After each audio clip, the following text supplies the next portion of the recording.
Ang Renaissance at ang pag-usbong. Ang Renaissance ay isang makakasaysayang panahon sa Europa na tumagal mula ika-14 hanggang ika-17 siglo. Nagmula ang salitang Renaissance sa salitang Pranses na nangangahulugang muling pagsilang. Ito ay isang panahon ng malaking pagbabago sa sining, agham, filosofiya at kultura na nagbigay diin sa muling pagkatuklas ng klasikal na kaalaman mula sa sinaunang Gresya at Roma.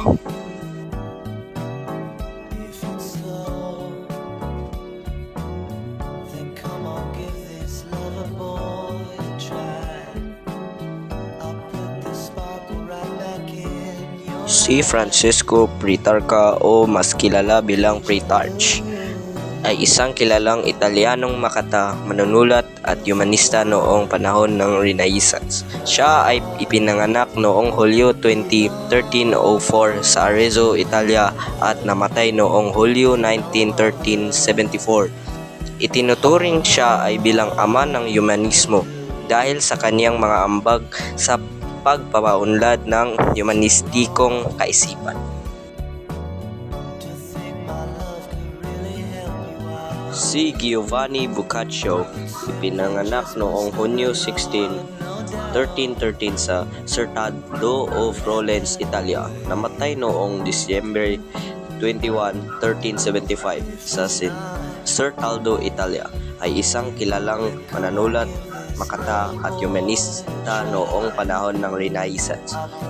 Siya ang may akda ng Decameron, isang tanyag na koleksyon ng 100 kwento na nagbibigay liwanag sa kultura, moralidad at buhay ng mga tao noong panahong iyon.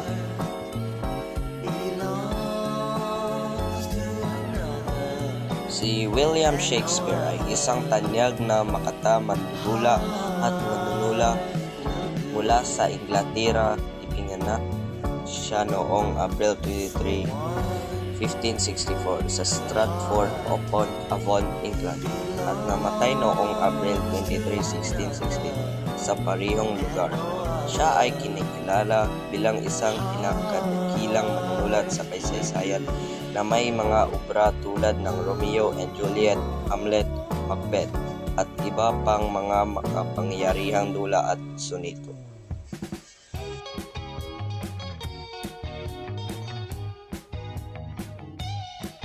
Si Desiderius Erasmus, ipinanganak noong Oktubre 28, 1466 sa Rotterdam, Netherlands at namatay noong Hulyo 12, 1536 sa Basel, Switzerland, ay isang kilalang eskular, teologo at humanista noong panahon ng Renaissance. Siya ay kilala sa kanyang mga gawaing pampublikan at intelektual, partikular sa pagsusulong ng edukasyon, reformang moral at pagsusing pag-aral ng Biblia. Si Niccolò Machiavelli ay isang Italianong filosopo, politiko, manunulat at diplomata na isinilang noong Mayo 3, 1469 sa Florence, Italia at namatay noong Hunyo 21, 1527. Siya ay kilalang bilang ama ng modernong agham pampolitika dahil sa kaniyang mga makabagong pananaw sa politika at pamamahala. Si Miguel de Cervantes, ipinanganak noong Setyembre 29, 1547 at namatay noong Abril 22, 1616. Ay isang kilalang manunulat mula sa Espanya. Siya ay ang may akda noong Don Quixote na itinuturing na isa sa mga pinakamahalagang akda sa kasaysayan ng panitikang pandaigdig. Ang kanyang mga gawa ay nagkaroon ng malaking impluwensya sa modernong nobela at panitikan.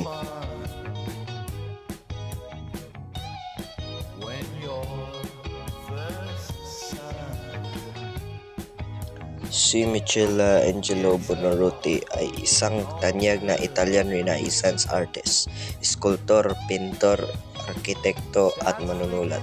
Isa siya sa pinakadakilang alagad ng sining sa kasaysayan na kilala sa kanyang mga obra tulad ng David Pieta at ang freskos sa Sistine Chapel ceiling. Ipinanganak siya noong Marso 6, 1475 sa Capres, Italia at namatay siya noong Pebrero 18, 1564. Ang estatwa ni David ay isang tanyag na obra maestra na nilikha ni Michelangelo Buonarroti mula 1501 hanggang 1504. Itinuturing ito bilang isa sa pinakadakilang likhang sining ng Renaissance. Ang estatwa ay may taas na halos 17 talampakan, 5.17 metro at inukit mula sa isang sulong blok ng marmol. Si Leonardo da Vinci ay isang tanyag na Italian Renaissance polymath. Isang henyo na bihasa sa iba't ibang larangan tulad ng sining, agham, enerhiya at filosofiya. Kinikilala rin siyang bilang isa sa pinakadakilang isip sa kasaysayan ng tao.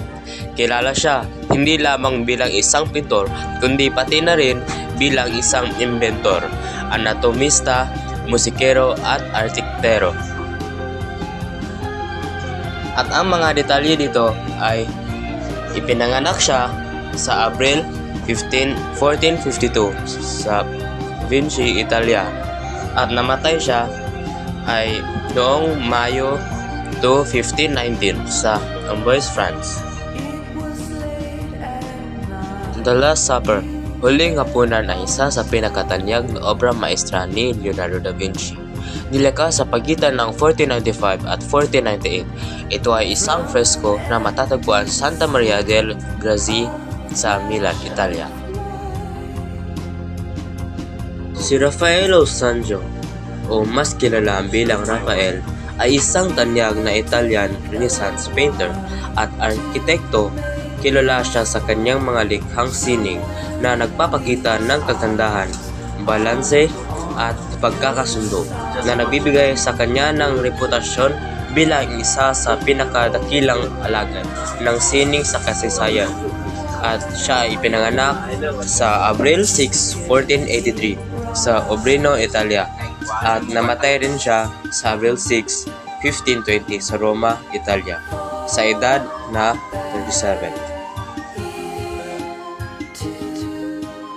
Si La Belle Jardiniere, kilala rin bilang The Beautiful Gardener, ay isang tanyag na pintura ni Raphael na ginawa noong 1507. Isa itong obra maestra ng Italian Renaissance na nagpapakita ng likas na kagandahan, balanse at emotional na lalim na karakterisko ng mga gawa ni Raphael.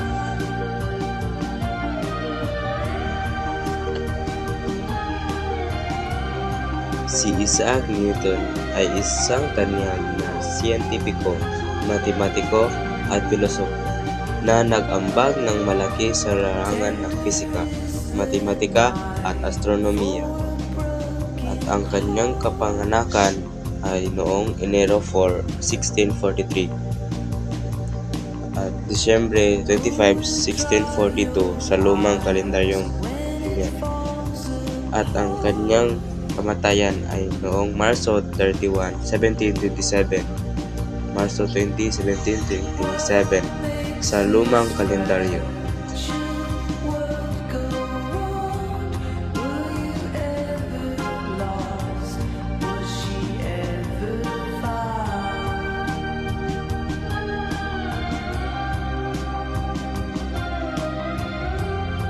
Si Galileo Galilei ay isang Italianong siyentipiko, astronomo, pisiko at matematikong kilala bilang ama ng modernong agham.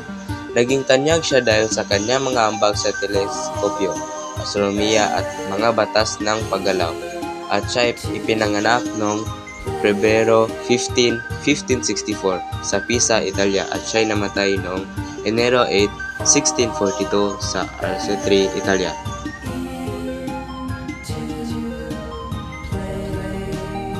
Nicholas Capricorni ay isang banyagang anyo ng pangalang Nicholas Copernicus na kilala sa Latin.